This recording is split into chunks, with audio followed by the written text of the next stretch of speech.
तो जैसा कि लास्ट एपिसोड में हमने देखा था कि युनफे अपने दोस्तों को लेकर टियानशु टाउन पहुंच गया, जहां पर युनफे ने एक डैगर परचेस कर ली। लेकिन वही सेम डैगर एक यंग मास्टर शाओहेंग को काफी ज्यादा पसंद आई थी, तो वो अपने मार्शल सर्वेंट के हाथों युनफे पर अटैक करवाने लगा। मगर युनफे उस मास्टर को चकमा देते हुए फॉरेस्ट में पहुंच जाता है, जहाँ पर उसने ढेर सारे डिमोनिक बीस्ट की कोर हासिल करने के बाद किशन फ्लावर अवेकन हो गया। युनफे ने देखा कि यहाँ पर तो ढेर सारे कल्टीवेटर्स इस फ्लावर को हासिल करना चाहते, मगर उसने बाजी मारते उस फ्लावर पर कब्जा कर लिया।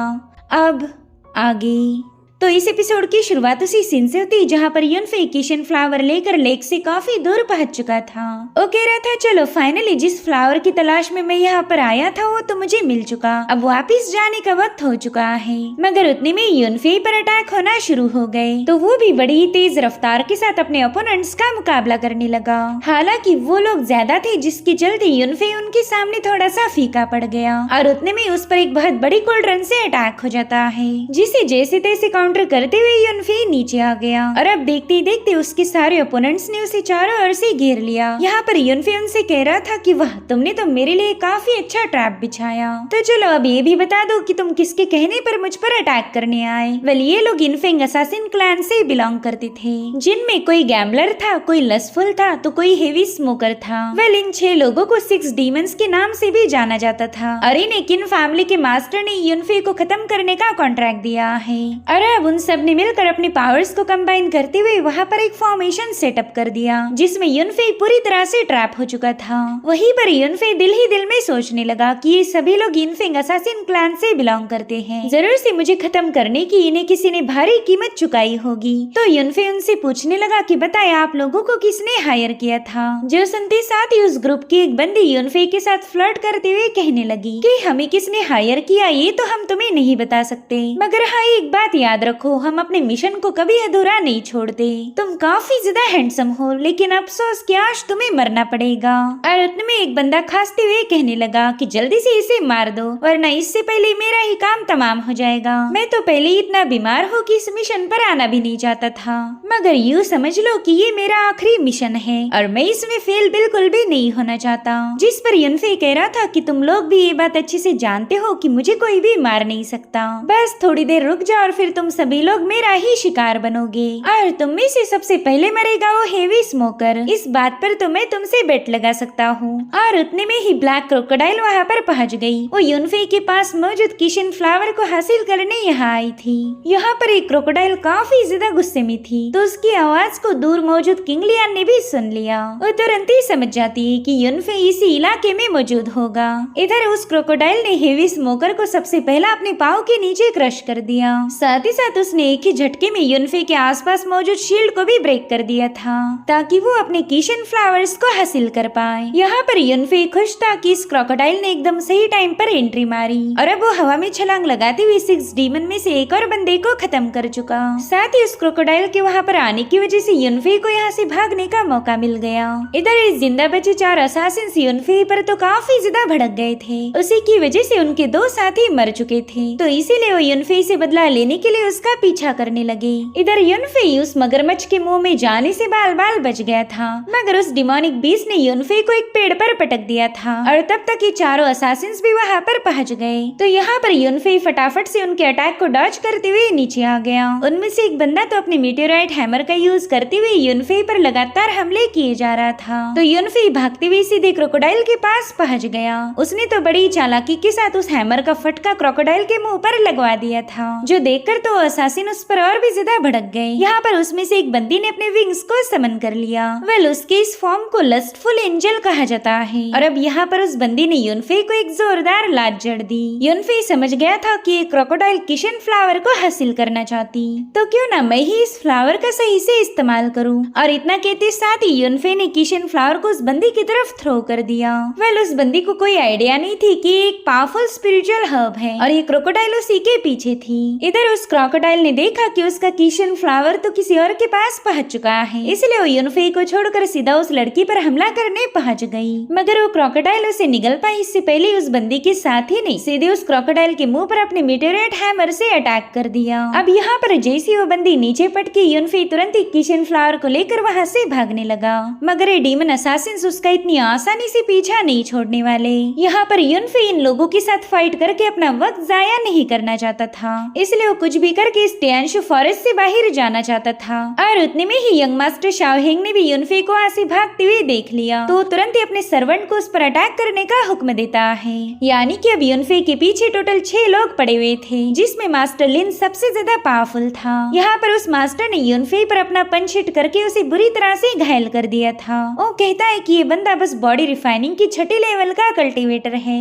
मगर फिर भी ये मेरे अटैक को काफी आसानी से सहन कर पा रहा। और अब उसने एक जोरदार पाम अटैक करते हुए यूनफे को माउंटेन की क्लिफ के पास पहुंचा दिया। तब तक वहाँ पर वो चारों असासिन्स भी आ चुके थे।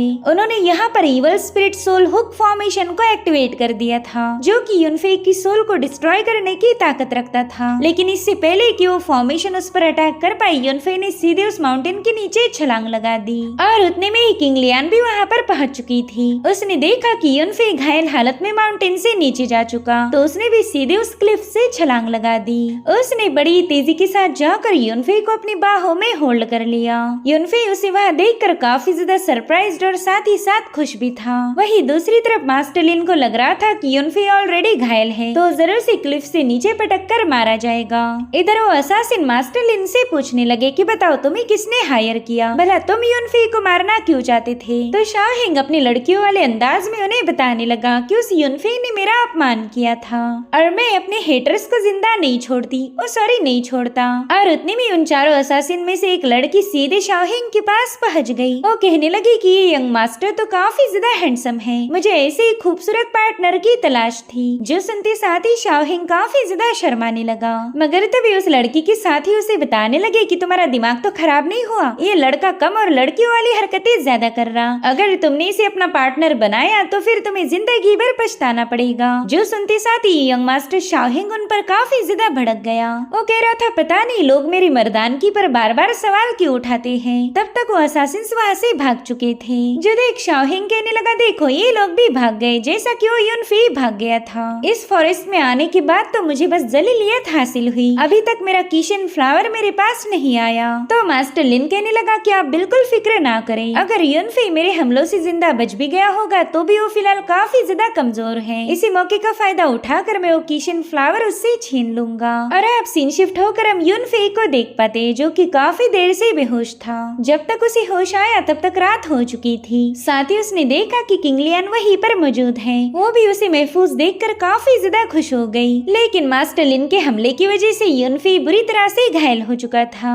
तो किंग लियान वहाँ के पौधों से ड्यू एसेंस कलेक्ट करते हुए उसे यूनफे को पिला देती है। यहाँ पर यूनफे उसे बता रहा था कि मेरे न जाने कितने ही सारे दुश्मन पैदा हो गए, जबकि मैंने तो कभी किसी के साथ कोई पंगे नहीं लिए। पता नहीं क्यों ये लोग मुझे रास्ते से हटाना चाहते, लेकिन मैं भी ऐसा नहीं होने दूंगा। मुझे जल्दी से खुद को ताकतवर बनाना पड़ेगा ताकि मैं हर एक पोटेंशियल थ्रेट को एलिमिनेट कर पाऊँ। यहाँ पर किंग लियान भी उसके लिए काफी ज्यादा परेशान थी। वो कहती यूनफे तुम आज बाल बाल जिंदा बचे हो, अगर तुम्हें कुछ हो गया तो मैं भी कभी खुद को माफ नहीं कर पाऊंगी। मैं चाहती हूँ कि तुम बेवजह की रिस्क ना उठाओ, इससे तुम्हारी जान को खतरा होगा। तुम्हें पता भी नहीं होगा कि जब तुम इस फॉरेस्ट में आए तब मैं तुम्हारे लिए कितनी ज्यादा परेशान थी। उसकी बातें सुनकर यूनफे ही दिल में सोचने लगा कि ये बंदी मुझे कितना ज्यादा पसंद करती है। मैं खुश नसीब हूँ जो मुझे किंग लियान जैसी पार्टनर मिल गई। इसलिए वो किंग लियान के चिक्स को टच करते हुए कहने लगा कि आज के बाद मैं कभी तुम्हें परेशान नहीं करूंगा। तो किंग लियान उसकी हरकतें देखकर कहने लगी कि ये तुम्हें किसने बताया कि मैं तुम्हारे लिए परेशान थी। वहीं पर यूनफे कंफ्यूज होते हुए सोचने लगा कि मैंने अपनी पास्ट लाइफ में बस कल्टीवेशन पर ध्यान दिया, मुझे तो इतना भी पता नहीं कि इस लड़की को प्रपोज कैसे करूं। और उतने में वहाँ पर कई सारे जुगनू जगमगाने लगे। ये दोनों भी इस खूबसूरत नजारे को देखकर काफी ज्यादा खुश हो गए। और उतने में यूनफे किंग लियान का हाथ थामकर खुशी से झूम उठा। वेल दोनों भी इन रोमांटिक पलों को एंजॉय करने लगे। यूनफे ने तो कभी भी ऐसी खुशी को अपनी पास्ट लाइफ में विटनेस ही नहीं किया था, मगर आज उसे पता चला कि प्यार एक कितना खूबसूरत एहसास होता है। और अब यहाँ पर यूनफे किंग लियान से कहने लगा कि चाहे आगे की लाइफ कितनी ही मुश्किलों से भरी हुई क्यों ना हो, मैं तुमसे वादा करता हूँ कि मैं कभी तुम्हारा साथ नहीं छोड़ूंगा। हम दोनों मरते दम तक हमेशा साथ रहेंगे। तो इस तरह से युनफे ने फाइनली अपने फीलिंग्स को कन्फेस कर दिया। वो किंग लियान को गले लगाते हुए कहने लगा कि मैं तुमसे बेइंतहा मोहब्बत करता हूँ और मैं जानता हूँ कि तुम भी मेरे लिए वही सेम फील करती हो। पहले तो किंग लियान ये सब सुनकर काफी ज्यादा हैरान थी और फिर उसने भी युनफे को अपनी बाहों में ले लिया। और अब हमें थोड़ी देर बाद की कहानी दिखाई जाती है, जहाँ पर युनफे एक खोलते हुए कोल्ड रन में बैठ गया था। साथ ही साथ उसने किशन फ्लावर को भी उसमें ऐड कर दिया है ताकि वो इस फ्लावर की सारी पावर्स को एब्सॉर्ब कर पाए। वहीं पर किंग लियान उसकी तरफ मुंह फेर के खड़ी हुई थी। वो कहने लगी, युनफे खोलते हुए पानी में बैठना काफी ज्यादा ब्रूटल है, क्या तुम किसी और तरीके का इस्तेमाल नहीं कर सकते थे? तो युनफे उसके एकदम करीब जाते हुए उसे बताने लगा कि स्ट्रॉन्ग बनने के लिए मुझे ये सब करना पड़ेगा। यहाँ पर युनफे शर्टलेस था तो उसे थरकी समझकर किंग लियान ने सीधे उसके मुंह एक जोरदार चमाट लगा दी, जिसके चलते युनफे सीधे हवा में फ्लोट करने लगा। उसे तो लगा ही नहीं था कि एक रीइंकार्नेटेड हेवनली एम्परर लड़की से चाटे खाएगा और अब वो सीधे जाकर उस कोल्ड रन में पटक जाता है। यहाँ पर वो बुरी तरह से तड़पने लगा, जो देखकर किंग लियान भी काफी ज्यादा परेशान हो गई। मगर ये तो बस युनफे की नौटंकी थी ताकि वो किंग लियान के मजे ले पाए। जिसके बाद वो किंग लियान को बताने लगा कि ये प्रोसेस काफी ज्यादा पेनफुल है। इसे हेवनली डीमन ब्लड मेल्टिंग मंत्रा कहा जाता। इस टेक्निक को मास्टर करने के लिए मुझे कुछ दिनों का वक्त लगेगा और तब तक मैं चाहता हूँ कि तुम इस कोल्ड रन को गार्ड करो। अब सीन शिफ्ट होकर हमें क्रोकोडाइल किंग वैली का नजारा दिखाया गया, जहाँ पर युनफे के दोस्त जाओ और यू उसे ढूंढ रहे थे और उतने में असासिन ग्रुप के दो बंदे वहाँ पर पहुँच जाते हैं। उन्होंने जाओ और यू को तुरंत ही पहचान लिया कि ये तो उनके दुश्मन युनफे के दोस्त हैं। तो उन्होंने फैसला लिया कि अब वो इन दोनों को कैप्चर करके युनफे को ब्लैकमेल करेंगे। अपने दोस्तों को बचाने की खातिर युनफे उनके शिकंजे में आसानी से फंस सकता था। तो उसमें से एक असासिन ने तुरंत ही आकर यू पर हमला करने की कोशिश की, लेकिन जाओ ने बीच में आकर उस पाम अटैक को खुद पर ही हिट करवा दिया, जिसके चलते जाओ बुरी तरह से घायल हो चुका था। साथ ही साथ वो इन लोगों से पूछने लगा कि बताओ तुम कौन हो और तुम हम पर बेवजह हमला क्यों कर रहे? उतने में ही एक असासिन ने जाकर सीधे उसे चोक करना शुरू कर दिया। वहीं पर दूसरे असासिन ने अपनी ब्लेड को स्पिन करते हुए यू पर हमला कर दिया, मगर समय रहते किसी ने उसके अटैक को काउंटर कर लिया था। साथ ही साथ वहाँ पर ढेर सारे स्लैश अटैक रिलीज करते हुए असासिन्स को भी पीछे पुश कर दिया। दरअसल शुई यहाँ पर पहुंच चुकी थी, जो कि बॉडी रिफाइनमेंट के छठे लेवल की कल्टीवेटर है। वो इन दोनों से कहने लगी कि जल्दी से फाइट के लिए तैयार हो जाओ। मैं बिल्कुल नहीं चाहती कि युनफे की यहाँ आने से पहले ही हम इन लोगों का शिकार बन जाए। वहीं दूसरी तरफ हम किंग लियान को देख पाते हैं, जो कि स्पिरिचुअल हर्ब्स पर मौजूद ओस की बूंदों को कलेक्ट कर रही थी और वहीं पर युनफे किशन फ्लावर के सारे इसेंस को एब्सॉर्ब करने के बिल्कुल करीब था। मगर उतने में ही असासिन टीम के दो मेंबर्स वहाँ पर पहुँच जाते हैं। उन्होंने तो आते ही युनफे की कोल्ड रन पर हमला कर दिया था, मगर किंग लियान की स्पिरिचुअल एनर्जी तुरंत ही उनके अटैक को डिस्ट्रॉय कर देती है। साथ ही ये दोनों असासिन्स काफी पीछे पुश हो चुके थे। यहाँ पर लस्टफुल बंदी कहने लगी कि देखो तो युनफे ने अपने कपड़े भी उतार दिए, मेरे ख्याल से वो मेरा ही इंतजार कर रहा था। अगर युनफे का यही इरादा है तो फिर मैं भी उसके मजे को किरकिरा नहीं करूंगी। वहीं पर किंग लियान कह रही थी कि मेरे होते हुए तुम युनफे का कुछ भी बिगाड़ नहीं सकते। और अब इन दोनों लड़कियों में फाइट होना शुरू हो गई। मगर किंग लियान को फाइट में बिजी देखकर उस दूसरे असासिन ने सीधे अपने हैमर से कोल्ड रन पर हमला कर दिया। यहाँ पर किंग लियान बिल्कुल नहीं चाहती थी कि युनफे की कल्टीवेशन डिस्टर्ब हो जाए, इसलिए वो युनफे की कोल्ड रन को प्रोटेक्ट करने के लिए आगे चली गई। मगर उस असासिन ने अपने हैमर से किंग लियान पर एक जोरदार हमला कर दिया, जिसके चलते किंग लियान बुरी तरह से घायल हो जाती है और अब वो दोनों बंदे बारी बारी उस पर अटैक करने लगे। यहाँ पर किंग लियान को पता था कि अगर वो साइड में नहीं हटी तो मारी जाएगी, लेकिन फिर भी उसने युनफे को प्रोटेक्ट करने का ठान लिया था। फिर इसके लिए चाहे उसे अपनी जान ही क्यों ना देनी पड़ जाए। इधर उन असासिन की फाइनल स्ट्राइक किंग लियान की तरफ आगे बढ़ रही थी, मगर वो और ज्यादा घायल हो पाई इससे पहले ही वो कोल्ड रन ब्लास्ट हो गई। दरअसल युनफे अपनी कल्टीवेशन से बाहर आ चुका था, साथ ही उसकी बॉडी से रिलीज होने वाली ऑरा से ही वो दोनों असासिन काफी पीछे पुश हो गए। वल यहाँ पर युनफे ने समय रहते किंग लियान को होल्ड कर लिया। वो देखती कि युनफे की बॉडी पर काफी सारे अजीब से मार्क्स सेटअप हो चुके हैं। दरअसल यहाँ पर युनफे ने हेवनली डीमन ब्लड मेल्टिंग मंत्रा को मास्टर कर लिया था और इसी वजह से युनफे की बॉडी से बहुत ही खतरनाक स्पिरिचुअल पावर रिलीज हो रही थी। इस मेल्टिंग मंत्रा रिचुअल ने युनफे की बॉडी को काफी ज्यादा टफ बना दिया था। वो असासिन से कहने लगा कि जो भी मेरी बंदी को हर्ट करेगा वो मारा जाएगा। जो सुनते साथ ही उन दोनों असासिन्स ने तुरंत ही युनफे पर हमला कर दिया, लेकिन वो देखते देखते ही कि यूनफे पर तो इसका कोई असर नहीं हुआ। इनफैक्ट उसने तो इस हमले को डॉज भी नहीं किया था। जो देखते साथ ही वो दोनों असासिन डर के मारे वहाँ से भाग निकले, मगर यूनफे के होते हुए ये पॉसिबल नहीं। उसने एक ही सेकंड में जाकर उनका रास्ता ब्लॉक कर दिया। साथ ही साथ यहाँ पर यूनफे ने असुरा सोल डिवाउरिंग निडल को रिलीज कर दिया था, जो कि इतनी ज्यादा भयानक थी कि वो दोनों असासिन एक ही निडल में मारे गए। वहीं पर यूनफे की ऐसी पावर देखकर किंग लियान के भी होश उड़ गए, मगर वो खुद उन असासिन्स के अटैक की वजह से बुरी तरह से घायल थी।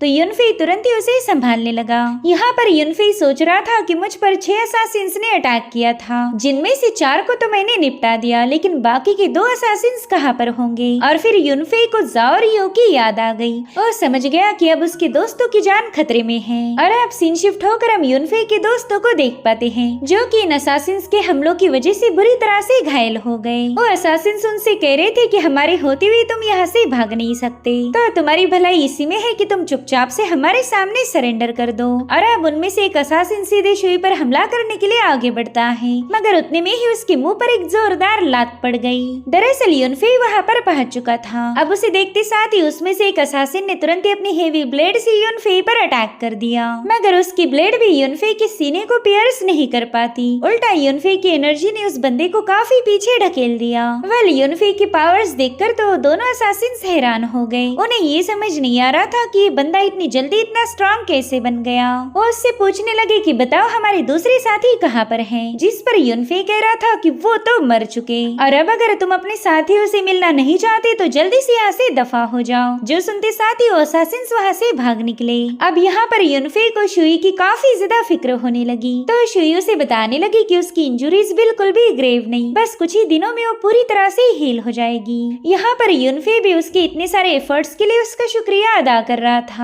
वो शुई से कहने लगा कि हमारे एक क्लान में मेरे कई सारे दुश्मन थे, लेकिन अगर तुम्हारे जैसे दोस्त मेरे पास हो फिर तो मुझे उनसे डरने की कोई जरूरत नहीं। हम सब मिलकर एक क्लान को स्ट्रॉन्ग बनाएंगे। बस मैं चाहता हूँ कि तुम सभी लोग अपनी कल्टीवेशन को इम्प्रूव करो, क्योंकि बाकी की सारी ग्रेट फैमिलीज हमारी दुश्मन बन चुकी है। उन्हें मौका मिलते ही वो हमारे एक क्लान को निपटा देंगे।